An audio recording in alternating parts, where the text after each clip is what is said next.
पूरे सीजन में Punjab Kings obviously बात है हिस्टोरिक मोमेंट था जब फाइनल खेली, जिस तरीके से आपका पूरा सीजन रहा, आपने जो मैनिफेस्ट किया वो पूरा हुआ, टीम उसमें रही। लेकिन एक और ऐसा इंसिडेंट हुआ जो पहले कभी नहीं हुआ था, जिस तरीके से आपका मैच चल रहा था धर्मशाला में, अचानक से फ्लड लाइट्स ऑफ हुई। हम लोग जब मैच देख रहे थे तो समझ नहीं आया कि हुआ क्या क्या उस समय पर हुआ था, किस तरीके से आप कहाँ पर डगआउट में किस तरह से मैसेज पहुंचाया गया पूरा, अगर आप उस रात के बारे में बता सके क्रोनोलॉजी के हिसाब से कि हुआ क्या था उस दिन, किस तरीके से आपको ये मैसेज मिला कि सिचुएशन अच्छी नहीं है और प्लेयर्स का क्या रिएक्शन था?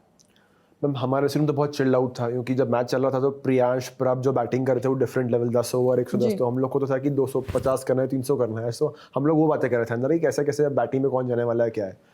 सडनली टाइम ब्रेक हुआ, प्रभ आउट हुआ था, प्रियांश आउट हुआ, तो श्रेयस बैटिंग करने गया। जिस बैटिंग करने गया एक लाइट बंद हुआ, 4 या 5 लाइट 6 लाइट तो एक लाइट बंद हुआ। तो हम लोग बोले लाइट क्यों बंद हो गया, और फिर स्ट्रेटेजिक टाइम ब्रेक बोल दिया उन्होंने।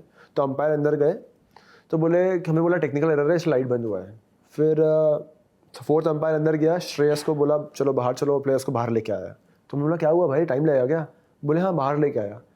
सडनली हमारा जो SLO होता है, सिक्योरिटी ऑफिसर होता है, बोलता है सब लोग को अंदर बुला है, अंदर सब लोग अंदर जाओ ड्रेसिंग रूम के अंदर। डगआउट में बैठे थे सब लोग, ड्रेसिंग रूम के अंदर चले गए, वहाँ से बोला नीचे बेसमेंट में जाना है सबको। तो हम लोग तब तक आपको समझ में नहीं आया कि तब तक कुछ बोला नहीं।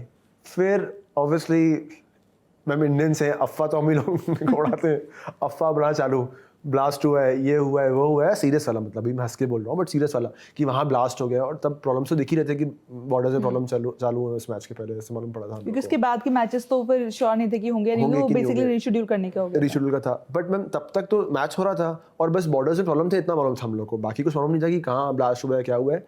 तो ऐसी अफवाहें चालू हो गई हमारी कि यहाँ ब्लास्ट हुआ है, वहाँ ब्लास्ट हुआ है, 10 किलोमीटर दूर ब्लास्ट हुआ है, ऐसा हुआ वैसा हुआ है।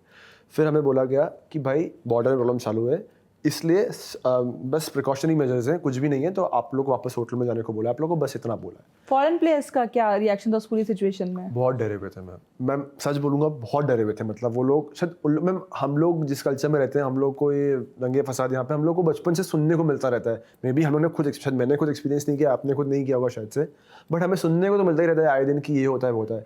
बट मैम फॉरेन प्लेयर्स उतना नहीं किया था, वो लोग बहुत पैनिक थे और बहुत डरे हुए थे। तो उस दिन भी क्या हुआ, जब हम लोग को बोला बस में जाने के लिए, तो पैनिक ही थे क्योंकि ऑब्वियसली पूरे जितने भी लोग आए थे देखने के लिए, उनको ही बोला कि भाई इवैक्यूएट करो ग्राउंड को, बंद हो गया, मैच होगा नहीं अभी। तो वो लोग भी भीड़ में निकले थे, वो लोग भी भाई थोड़ा सा उन लोग को भी डर था कि क्या हुआ है क्या नहीं हुआ।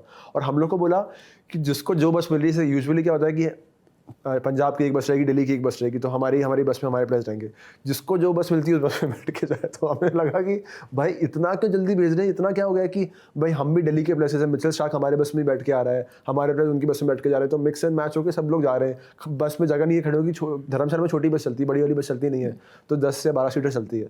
तो 12 सीटर बस में 15 लोग जा रहे हैं कि भाई हमें पहली बस में जाना है, पहली बस में जाना है, डर डर के, मतलब डर का थोड़ा माहौल था। बट जब हम लोग पहुँचे वहाँ पे, तो प्रीति मैम ने ही दोनों टीम को ब्रीफ किया, मतलब दोनों टीम को बुलाया रेस्टोरेंट में जो वहाँ का था, और ब्रीफ किया हम लोग को कि भाई कुछ ऐसा सिर्फ प्रिकॉशनरी मेजर्स हैं ये, क्योंकि Indian army is very strong, जो हम लोग सबको मालूम है, और कुछ 1%, 0.1% का भी कुछ बात नहीं है, बस प्रिकॉशनरी मेजर्स हैं कि भाई बॉर्डर में इतना कुछ चल रहा है, डजंट मेक सेंस कि हम मैच खेल रहे हैं यहाँ पे, like cricket, like country is much ahead than IPL and all. तो इसलिए आप लोग को हम लोग बोल रहे हैं कि अभी घर जाओ आप लोग, और अब वापस जब रीशेड्यूल होगा। एंड तब मैम देखा कि प्रीति मैम ने जिस तरीके से पूरा अरेंज किया, क्योंकि नेक्स्ट डे हमारा सुबह का ट्रेन था, जालंधर से ट्रेन था हम लोग का, तो जालंधर 6 घंटे का जर्नी था, तो 6 घंटे बस। और अगेन मैम इसमें जितने ओनर्स हैं और मैनेजमेंट है उनको, कि वो चीज़ देखी नहीं किसी ने, टू बी वेरी ऑनेस्ट, क्योंकि ये मैनेज करना ईजी नहीं होता है, ये मैनेज करना बहुत डिफिकल्ट होता है कि आपका 100-200 किलो का सामान, ट्रेन अरेंज करना है, बस अरेंज करना है, खाना अरेंज करना है, गाड़ी में होटल अरेंज करना है दिल्ली में, दिल्ली से हमारा ट्रैवल अरेंज करना है, फॉरेन प्लस का अब्रॉड ट्रैवल अरेंज करना है। मालूम है कि आपका एयर स्पेस से भी कुछ प्रॉब्लम है, दिल्ली का एयर स्पेस भी नहीं चल रहा था, तो इतनी सारी प्रॉब्लम थी। बट जिस तरीके से मैम हमारे ओनर्स और मैनेजमेंट अरेंज किया, मैम लगा ही नहीं कि कुछ प्रॉब्लम भी होगी।